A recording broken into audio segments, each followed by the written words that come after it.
Is the 14th day of December 2023.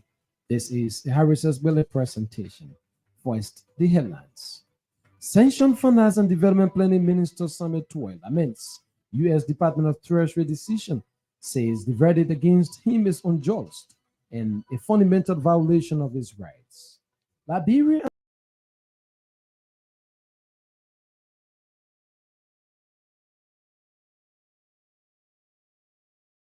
Short information. Scores of human rights defenders on the ban on campaigners against mob justice demand the Ministry of Justice to immediately investigate and prosecute. And away from home, World Bank recognizes the efforts made by government of President Bola Tinubu to improve Nigeria's economic situation, but insists on the need to further reforms in a half-yearly report published on Wednesday. We take a very short break. To be right back.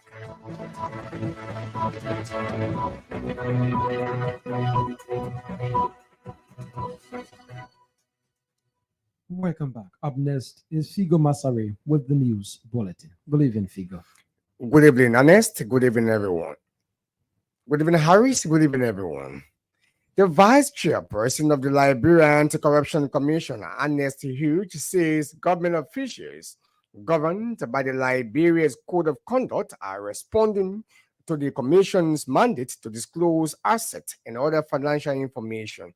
Addressing a press conference Thursday, Monrovia, Hughes said that as of the December 12 deadline, the LACC has received close to 100 declarations from government officials across ministries, agencies, and commission.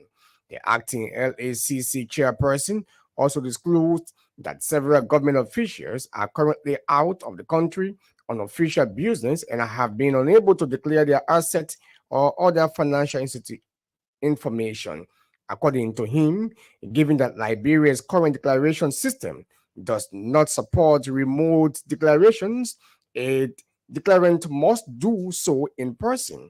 The Commission encourages officials away on official duties to avail themselves at the LACC and comply immediately on their return.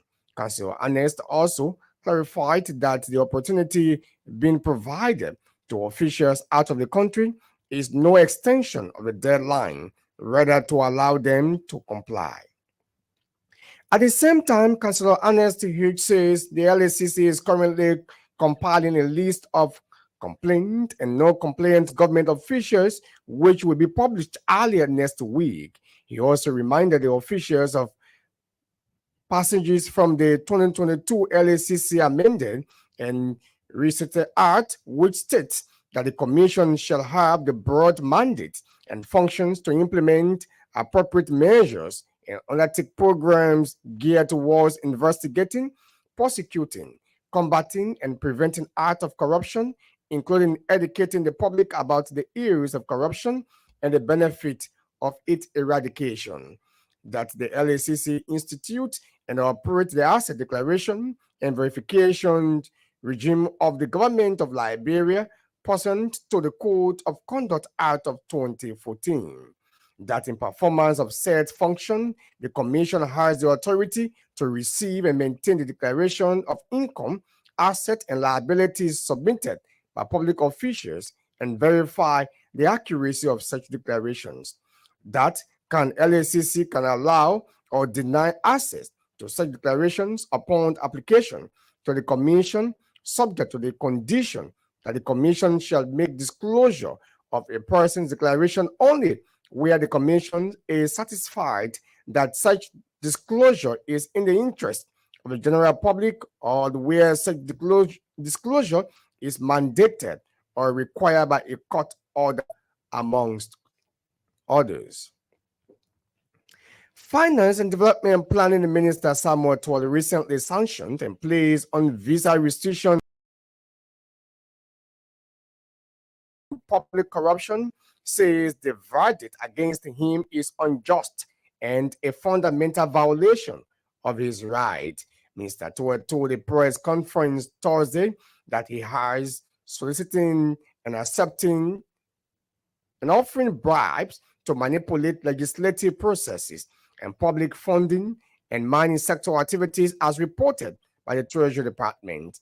He mentioned that as Minister of Finance, his job is to provide approved resources to the national legislature upon request, subject to the availability of cash, as he is berthed to the drag in corruption scandals relating to the mining sector. Minister Tour believed that the public functioning without any due process do not represent the values and norms of democratic freedom, but the work of powerfully placed officials within the U.S. government who have deemed connections and relations in Liberia and committed to weaken the coalition for democratic change. Meanwhile, Minister Tour has vowed to fight the injustice meted against him, his family, irrespective of the individual or the country inflicting that harm, and will contribute immensely to perfecting the use of American power for the greater good. Scores of human rights defenders under the banner Campaigners Against Mob Justice is demanding the Ministry of Justice to immediately investigate and prosecute those in connection to the brutal attack on Dede Simeons, a Liberian woman who was dehumanized in red light recently. The group says mob violence has become a frequent occurrence, meted against alleged criminals by the angry crowd, and the consequence is instant death or several bodily injured as a situation of Dede. They recounted the alleged murder of Joshua Ba and an unidentified man on the Japanese Freeway Drive, mass destruction of the homes of Speaker Chambers in Maryland and Senator Zoe Penno in Grand Juda counties, respectively, are some of the notable consequences of mob violence. The actions, according to the right campaigners, are counterproductive to the peace and sovereignty of the state, and Liberia cannot afford to allow radicalism to become a nightmare and torture the democratic aspirations. Meanwhile, the campaigners against the mob justice wants the Ministry of Justice and the Liberian National Police to swiftly investigate those perpetrators as seen in the video and bring them to book. The commander-in-chief of the Economic Freedom Fighters of Liberia has termed President George Weah's executive order on the exportation of unprocessed rubber out of the country as untimely. Emmanuel Gonglo, addressing a press conference Thursday in Monrovia, said the president's decision to place a ban on unprocessed rubber exportation shows no regards for Liberians who survived through the sale of rubber and would further create unemployment for Liberians who use the product for their livelihoods. The EFFA chairman added that President executive order would not be accepted by the farmers, while calling on the president-elect to revoke the ban imposed by President George Weah. Meanwhile, Emmanuel Gonkle has urged the Boakai Kun administration to investigate sanction officials. He said the report emanating from the U.S. Treasury should be critically considered for court proceedings, while the sanctions officials, if found guilty, must be imprisoned. Gonglo noted that the Liberian people voted the Unity Party to stand up against corruption and other negative vices of bad governance under the CDC administration.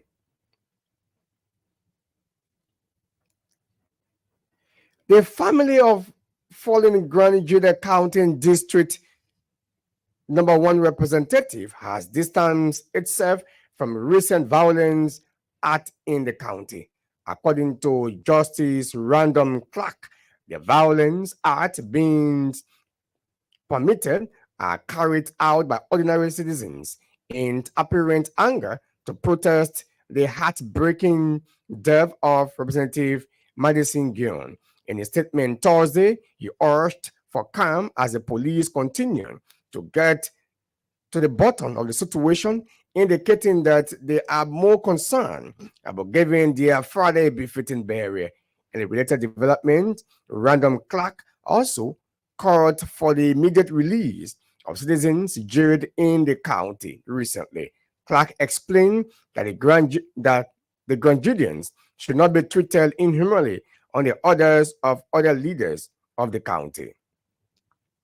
The former presidential candidate of Liberia's People's Party, Councillor Tiawan Gonglo, is calling on other countries to impose sanctions on corrupt officials in Liberia.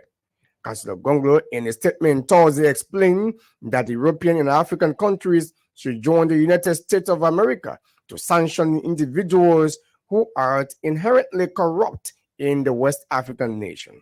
Councillor Gonglo says he believed that when the U.S. government designates and sanctions corrupt officials, they have access to other countries. The Liberian legal luminary noted that once other countries start to impose sanctions and visa restrictions, Liberian politicians will begin to realize that government is a place to serve and not to steal. Monrovia City Mayor Jefferson Koji says at no time did he ever interact with former Chief Justice Gloria Scott at her home as alleged, testifying Wednesday as a subpoena witness in the ongoing trial at Criminal Court A. Mayor Koji told the court and juror that Valley Teller, who is in the employ of the MCC as a patrolman, never had cause interaction. He said if by any means he communicated with Teller as alleged, it can be verified by Orange Liberia GSM. Koji, according to a judicial correspondent, admitted to the numbers as numbers which led to the court subpoena on him, but the court log from Orange Liberia GSM shows that the number is not in use.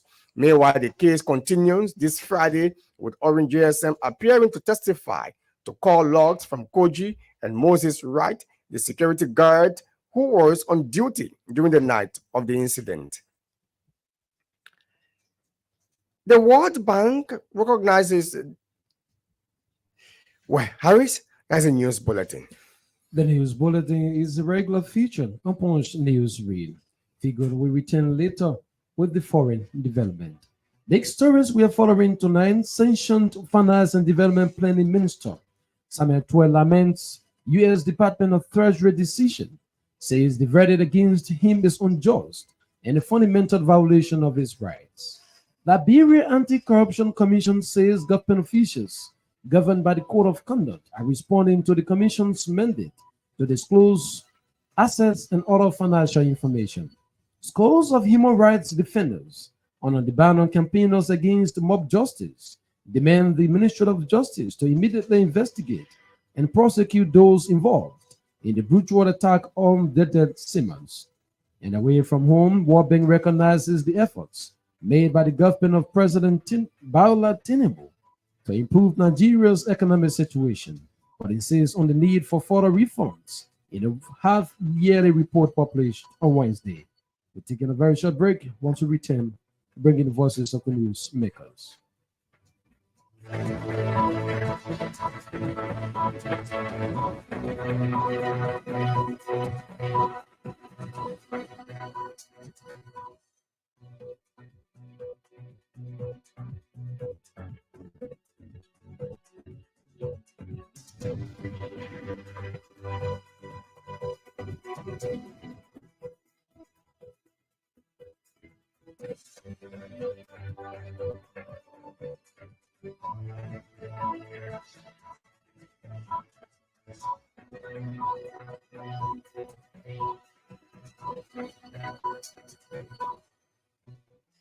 Welcome back to Punch Newsreel. We'll take our very first development.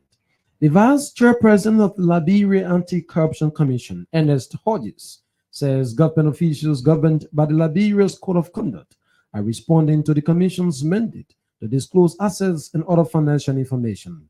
Addressing a press conference Thursday in Monrovia, Hodges said that as of December 12th deadline, the LACC has received close to 100 declarations from government officials across ministries, agencies, and commissions.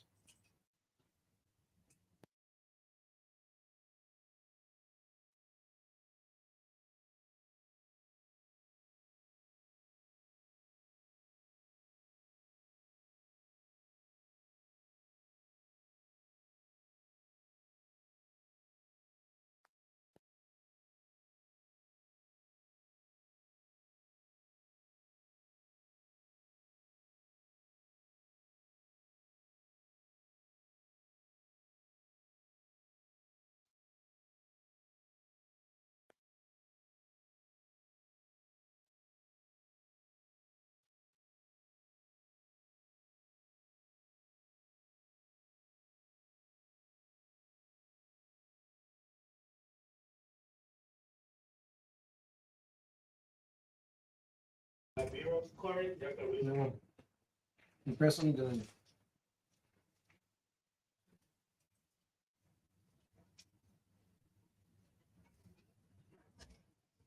Government officials governed by Liberia's Code of Conduct are responding overwhelmingly to the conditions mandated to disclose assets.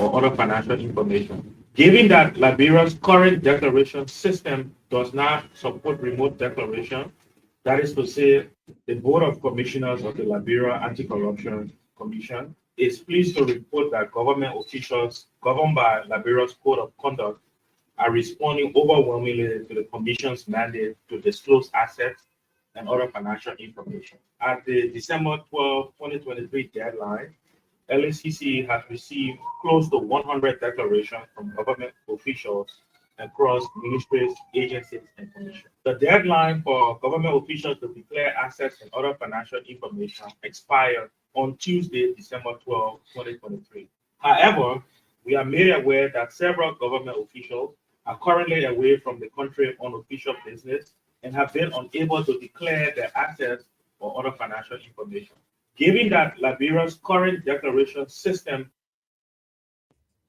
At the same time, Councillor Ernest Hodges says the LACC is currently compiling a list of compliant and non-compliant government officials, which will be published earlier next week. He also reminded the officials of passages, that's passages of from the 2022 LACC amended and restated Act, which states that the commissions shall have the broad mandate and functions to implement appropriate measures and undertake programs geared towards investigating, prosecuting, combating, and preventing acts of corruption, including educating the public about the ills of corruption and the benefits of its eradication.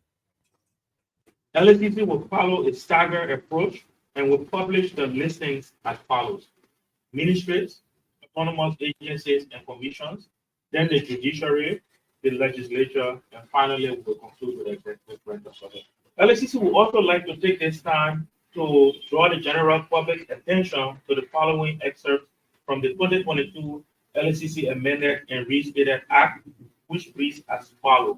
Part 5, Functions of the Liberian Anti-Corruption Commission. Section 5.1 goes on and states that the commission shall have the broad mandate and function to implement appropriate measures and undertake programs geared towards investigating, prosecuting, combating, and preventing acts of corruption, including educating the public about the ills of corruption and the benefits of its eradication. I want to specifically highlight Section 5.2, paragraph 4, subparagraph 3. And it reads that without limiting the generality of Section 5.1, the Commission shall have the following specific functions: to institute and operate the asset declaration and verification regime of the government of Liberia pursuant to the Code of Conduct Act of 2014. In performance of this function, the Commission has the authority to allow or deny access to such declarations upon application to the Commission, subject to the condition that the Commission shall make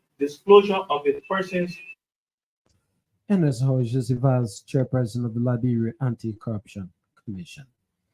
Finance and Development Planning Minister Summit 12 recently placed on visa restriction by the U.S. Department of State for his involvement in public corruption, says the verdict against him is unjust and a fundamental violation of his rights.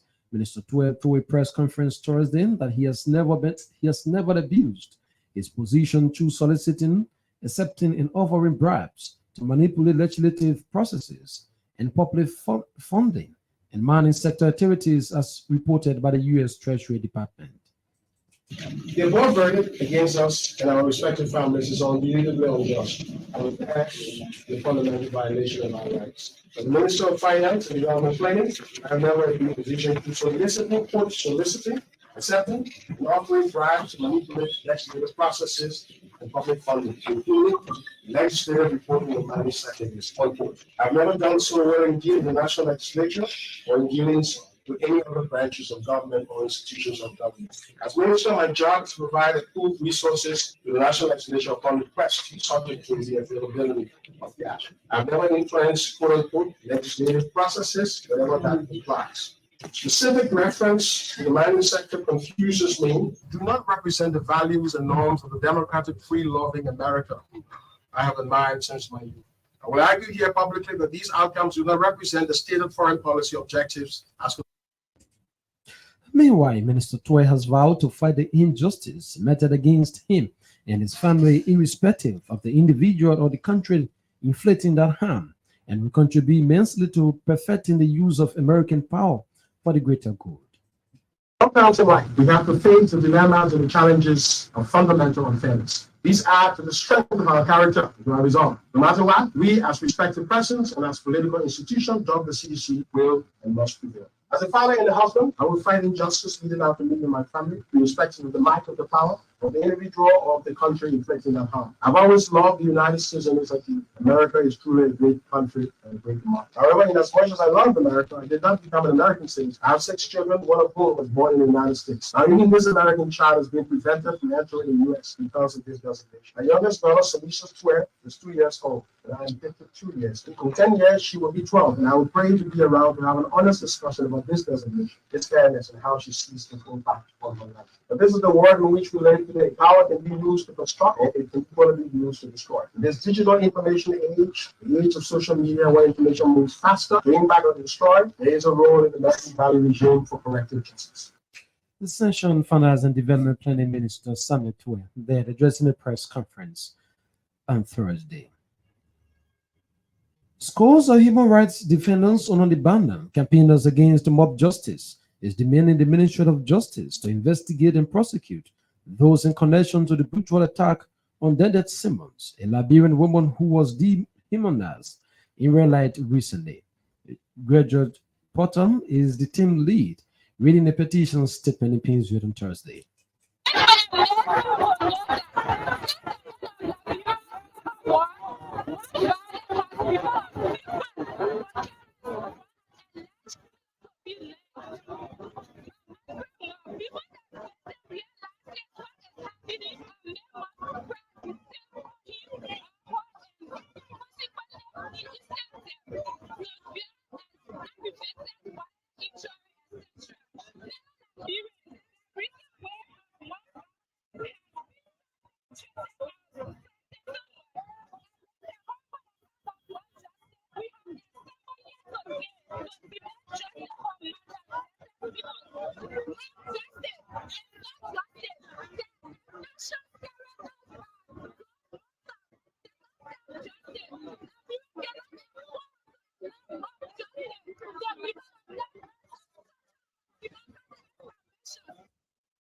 Ms. Potter is at the same time calling on national government to implement stringent measures to root out mob violence by ensuring that previous lives lost will not go unnoticed and increase police presence in places with high crime rates.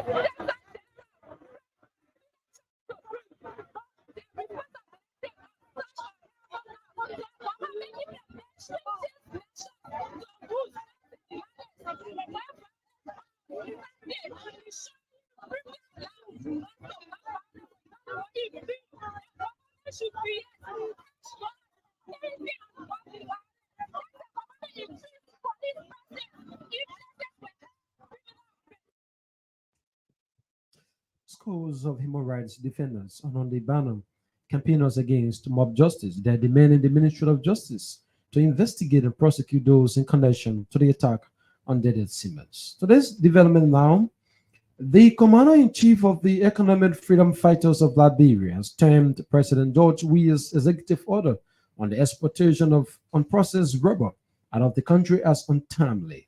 Emmanuel Gonkwel addressing the press conference Thursday in Monrovia said the president's decision to place a ban on unprocessed rubber exportation shows no regards for Liberians who survive through the sale of rubber and will further create unemployment for Liberians who use the product for their livelihood.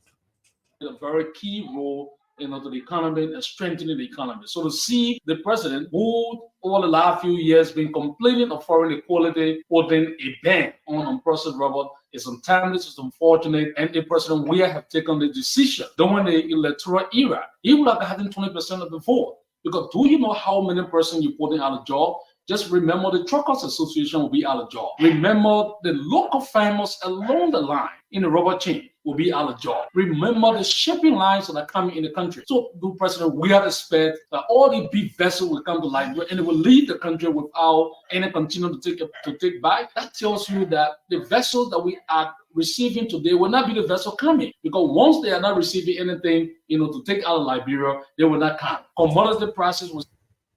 Meanwhile, Emmanuel Gonkwel has urged the Bakakun administration to investigate sanctioned officials. He said the reports emerging from the U.S. Treasury should be critically considered for court proceedings. The incoming government will have to be decisive on the fight against corruption. Those who are under sanction will encourage the incoming government to immediately, without any delay, immediately prosecute the capital building. And I went to the Monrovia Central Prison. The Monrovia Central Prison was not just built for the ordinary people in the street. It was not built for the Zogos. It was not built for people who are committing minor crimes. It was also built for people who were stealing from the government. Now, if they are investigated and found guilty, the Monrovia Central, Emmanuel Gonkwel is the commander-in-chief of the Economic Freedom Fighters of Liberia. The family of fallen Grand Jida County District 1 representative has distanced itself from recent violence acts in the county. In a statement Thursday, Justice Randall Clark said the violence acts being permeated are carried out by ordinary citizens in apparent anger to protest the heartbreaking death of Representative Aaron Madison Guyan. In the history of Grand Juda County, in the history of Liberia, that we will come to this point to address the press jointly as the family of Honorable Aaron Madison Guyan and the office of Honorable Aaron Madison Guyan on his passing on December 4, 2023. And we're here to call for the unconditional release of certain persons jailed or certain Grand Judians jailed in Zueju in the wake of the death of the following representative. The former presidential candidate of Liberia's People's Party, Councillor Tewa Gonglon, is calling on other countries to impose sanctions on corrupt officials in Liberia. Councillor Gonglon, in a statement Thursday, explained that European and African countries should join the United States of America to sanction individuals who are inherently corrupt in the West African nation.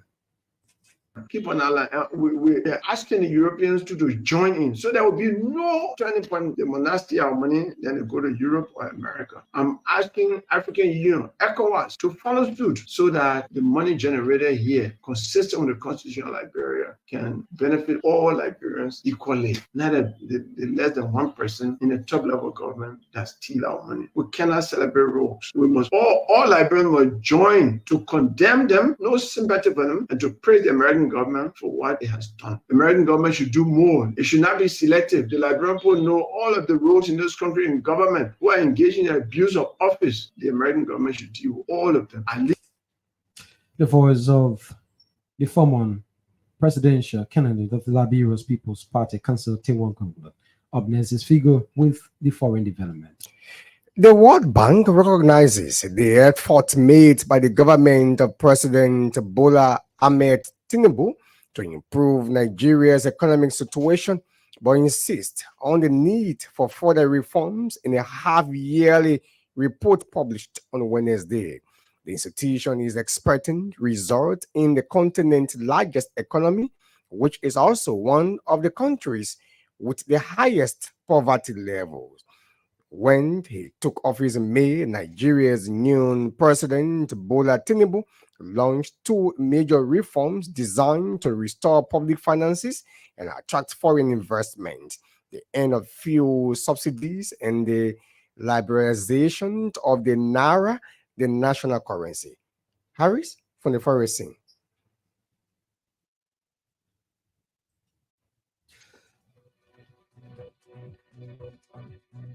Well, with the development from the foreign scene, this is how we take leave of you on this Thursday's edition of Punch Newsreel. A recap of major stories we followed. Sanctioned Finance and Development Planning Minister Samuel Twain laments U.S. Department of Treasury decision, says the verdict against him is unjust and a fundamental violation of his rights. Liberia Anti-Corruption Commission says government officials governed by the Code of Conduct are responding to the Commission's mandate to disclose assets and other financial information. Scores of human rights defenders on the banner campaigners against mob justice demand the Ministry of Justice to investigate and prosecute those involved in the brutal attack on Dedet Simmons. And Away from Home World Bank recognizes the efforts made by the government of President Bola Tinubu to improve Nigeria's economic situation, but insists on the need for further reforms in a half-yearly report published on Wednesday. Thanks to our editors, reporters, and news director who helped in making this package a success. Joseph Sokokon and Sarah controls and produced this presentation. Figo Masari brought you the news bulletin and the foreign development. This has been a Harris Esbele presentation. Do join us at 7 a.m. tomorrow morning for another edition of Punch News Read. Goodbye.